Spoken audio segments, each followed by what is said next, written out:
technical difficulties, but once again, giving all praises, all glory, all honor, all majesty, anything you may learn, anything that comes from the life breath that was given to me by him, giving all of that glory unto the mighty Yahweh. Him alone is the only one that deserves it. Verse 24, verse 1 says, Be not thou envious against evil men, neither desire to be with them. For their heart study of destruction, and their lips talk of mischief. Now, what's some evil men that you can be envious against? Is it these celebrities? Are they good men? Is the stuff they say out their mouth in order to get their celebrities, is that good things? Or do they lips speak of mischief? And it also says, neither desire to be with them. Do you want to be with these evil men? Now, what is evil? Evil is contrary to the Almighty's commandments. So the Almighty said, don't murder, and you murder, and you're evil. The Almighty said, don't commit adultery, and you say, you Tupac talking about, and I effed your wife, bad boys for life. Well, then you're an evil man. You're having sex with somebody's wife. That's adultery. So it says, be not thou envious against evil men, neither desire to be with them. For their heart study of destruction, and their lips talk of mischief. And their lips do talk of mischief. Let's continue. Through wisdom is an house builded, and by understanding it is established. And by knowledge shall the chambers be filled with all precious and pleasant riches. A wise man is strong, yea, a man of knowledge increaseth strength. For by wise counsel thou shalt make thy war, and in a multitude of counselors there is safety. That's why I need your help. That's why I need your help. Let me read that again. A wise man is strong, yea, a man of knowledge increaseth strength. Verse 6. For by wise counsel thou shalt make thy war, and in the multitude of counselors there is safety. I'm making war. I'm making war. It took my baby away. It's war. All right. I need your help. I need your counsel. I'm going to be calling you. If I don't call you, hit me up. We got to boss up. We got to come together. I'm listening to all of you. I need all of your help. I need to hear all angles of this war. Because it's war. Wisdom is too high for a fool. He opened not his mouth in the gate. He that devises to do evil shall be called a mischievous person. The thought of foolishness is sin, and the scorner is an abomination to man. If thou faint in the day of adversity, thy strength is small. And this is a really decent one right here. You got to really put, a lot of them is good to put consideration into. But he said, if you faint in the day of adversity, your strength is small. If you said you're going to stop doing something, or I'm going to stop drinking and being a wine bibber. If you faint in the day of your adversity, your strength, you don't got no strength. But I'm not gonna down you for being weak, but you need to be strong. You need to be strong, okay? Verse 11. If thou forbear to deliver them that are drawn unto death, and those that are already to be slain, if thou sayest, Behold, we knew it not, does not he that pondereth the heart consider it, and he that keepeth thy soul, does not he know it? And shall not he render to every man according to his works? So what does it say in verse 11? That was interesting. If thou forbear to deliver them that are drawn unto death. What does that mean? If you don't help that person to try to get him out of trouble, means delivering him. If thou forbear to deliver him that is drawn into death. So what's going on? He's drawn to death. Is he starving? And you don't want to give him no food? What is this happening where he's drawn to death and you don't want to deliver him? And those that are ready to be slain. This is verse 11. If thou sayest, Behold, I knew it not. I didn't know that those people were poor down there and that they needed some food down there. I didn't know. That's basically what he's saying in verse 12. And thou sayest, Behold, we knew not. Does not he that pondereth the heart consider it? Is he that keepeth thy soul? Does not he know it?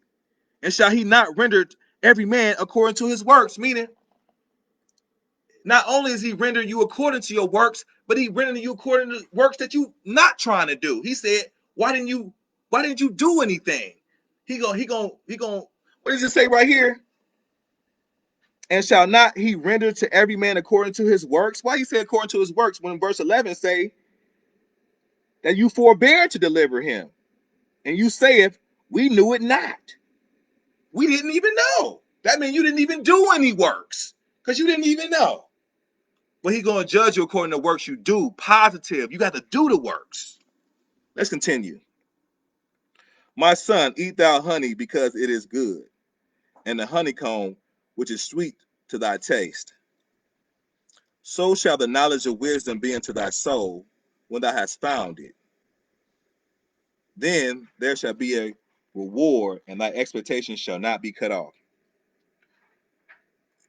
So let me read that again. My son, eat thou honey because it is good, and the honeycomb which is sweet to the taste. So shall knowledge of wisdom be to thy soul. So as soon as these people understand that this wisdom right now in the Solomon, these proverbs, once they figure out how good and how sweet these proverbs are, it's gonna be like honey. They're gonna love it. But people don't like these proverbs. Let me read right verse 13. Read it. My son, eat thou honey because it is good, and the honeycomb which is sweet to the taste. So shall knowledge of wisdom be to thy soul. So knowledge and wisdom are gonna be like honey to you. But it's not like honey to people now. A lot of people, it's not reading the proverb, it's not like honey to them. They can't see no benefit in it. And when thou hast found it, then there shall be a reward, and thy expectation shall not be cut off. Lay not wait, O wicked man, against the dwelling of the righteous. Spoil not his resting place. For a just man falleth 7 times and rise up again, but the wicked shall fall into mischief. So these little setbacks and them trying to steal my baby, a righteous man falls 7 times, but the wicked fall into mischief. Rejoice not when thy enemy falleth. Let not thy heart be glad when he stumbleth. So you got an enemy, and something bad happens to your enemy. You're not supposed to rejoice.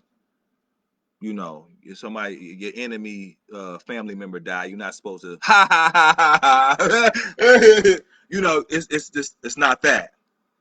It said in verse 17 of Proverbs 24, rejoice not when thy enemy falleth, and let not thy heart be glad when he stumbleth. It's just the judgment of the Almighty, and it can happen to you too. So why rejoice at the Almighty? Don't do that. Let me keep it going. Lest Yahweh see it, and it displease him, and he turn away his wrath from him. Meaning, if you start rejoicing when your enemy fall, and the Almighty see it, he may stop your enemy from falling and pick your enemy right on back up. Because you rejoicing and you, because you rejoicing, he'll say, well, you know what? I'm gonna stop this. Let me pick your enemy right on back up because you want to rejoice and things of that nature. Verse 19. Fret not thyself because of evil men, neither be thou envious at the wicked. And there's people who are envious at the wicked. Oh, they say, oh, wait, the 21 Savage, I want to be just like him. He got all this money. He killing people. He talking about shooting people. He talking about putting in work to somebody. What's some other rappers? I heard this rapper talking about he gonna drive fast down the hill, hitting the gas down the hill. I said these people want to die. But yeah, we say right here, and they're not the only people we can consider evil, but they are telling people to do evil, like murder.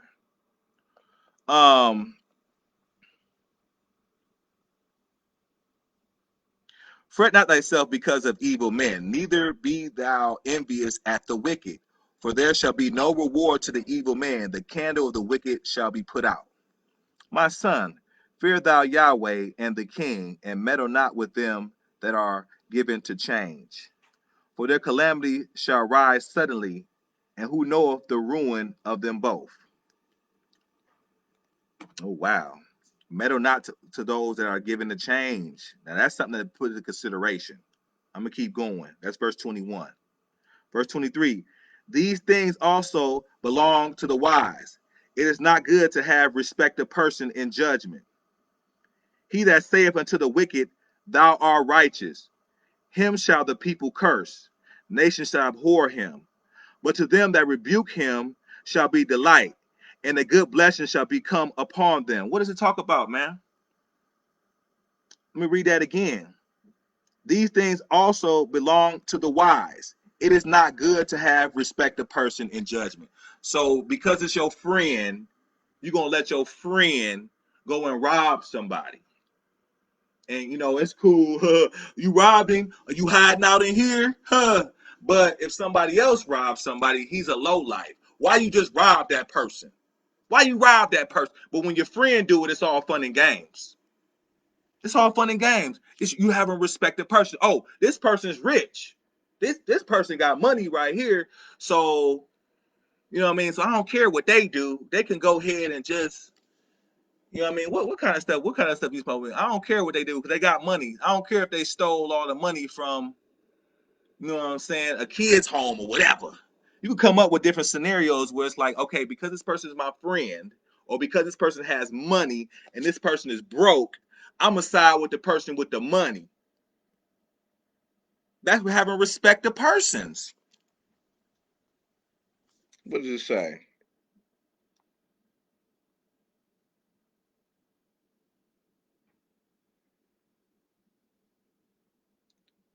Okay. Let me read it again. And these also belong to the wise. It is not good to have a respected person in judgment. He that saith unto the wicked, thou art righteous, him shall the people curse, nation shall abhor him. And we're going to curse the juvenile court. Let me keep it going, though. He that saith unto the wicked, thou art righteous. But to them that rebuke him shall be delight, and a good blessing shall come upon them. So a good blessing shall come upon him when you call it like it is, you get a good blessing. The Almighty said you got to call it like it is, down the middle. Don't care if it's your friend. Don't care if he got more money than the dude. And if you side with the dude with money, he may help you out because he got money. So let me side with him. No, you get a good blessing when you call it like it is. If he is wrong, he wrong. The dude got money, yeah, but he didn't pay that poor man that was working for him. So the judgment is, if that poor man did his job, give him his money. I don't care how much money you got. The right thing to do is he worked all day is give that poor man his money. And you get a good blessing by calling it like it is. All right.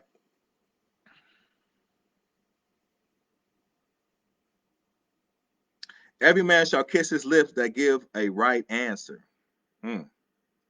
Prepare thy work without and make it fit for thyself in the field, and afterwards build thine house. Ah, it's telling you the order of things. You know what I mean? This one of the manhood, this one of these manhood lessons right here. Prepare thy work without and make it fit for thyself in the field, and afterwards build thy house. So it's telling you the order of things right here. But verse 28, be not a witness against thy neighbor without cause, and deceive not with thy lips. Don't be a false witness, man. A false witness shall surely be put to, a false witness, whatever the false witness thought to happen to that person shall happen to him. So if you were a false witness and you say, oh, well, this man raped this person and it come out to be the truth, then you get put up for rape. You get the death penalty for rapists because you were a false witness. Whatever you thought to happen to that person can happen to you because you're a false witness. But nobody wants a false. There's so many liars.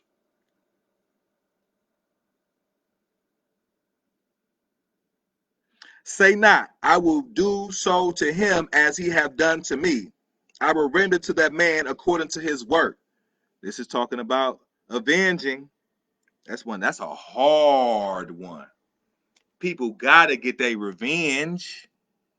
They can't just let it. That's hard. You got to have wisdom to understand. Say not, I will do so to him as he has done to me. I will render to the man according to his work. That's hard. You got to have wisdom to let some stuff go. You don't be stupid and let the person back in or let the person in the position to do the same stuff to you over again.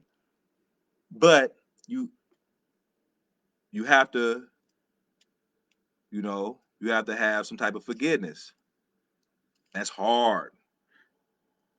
I went by the field of the slothful and by the vineyard of a man void of understanding. And lo, it was all grown over with thorns, and nettles had covered the face thereof, and the stone wall thereof was broken down. Then I saw and considered it well, and looked upon it, and received instructions. A little sleep, a little slumber, a little folding of the hands to sleep, so shall poverty come as one with that travaileth, and thy want as an armed man. Be diligent. You don't have time. Time is something you can't get back. You need to use all your time to either be learning something and developing and growing. Moray Dan taught us this. Rest in peace, Moray Dan. He always taught us that maturity means development. It means that you learned something yesterday and you're going to be better today. And you should be maturing every day. Whenever you learn to do better, you do better. But as a foolishness is bound in the heart of a child because he don't know too much. That's why it's born in your heart. That's why you mature, meaning when you learn, you do better. And a little sleep, a little slumber. Uh, Before I get off here, Dr. Lackey, he has a son, Sam Lackey, on here, African brother. He told me in college, it never left my brain. He said, if you want to be poor, all you got to do is don't do nothing at all. Just sit on the couch, play video games. Because sometimes you can play video games and make money, but just play video, just do nothing all day. Watch TV, and you'll become poor eventually. It's just as easy as that. Or sleep it all day, sleep all day. But that's the end of Proverbs 24. Once again, give all praises, all honor, all glory to the only one that deserves it. Not me, but the mighty Yahweh. Hallelujah.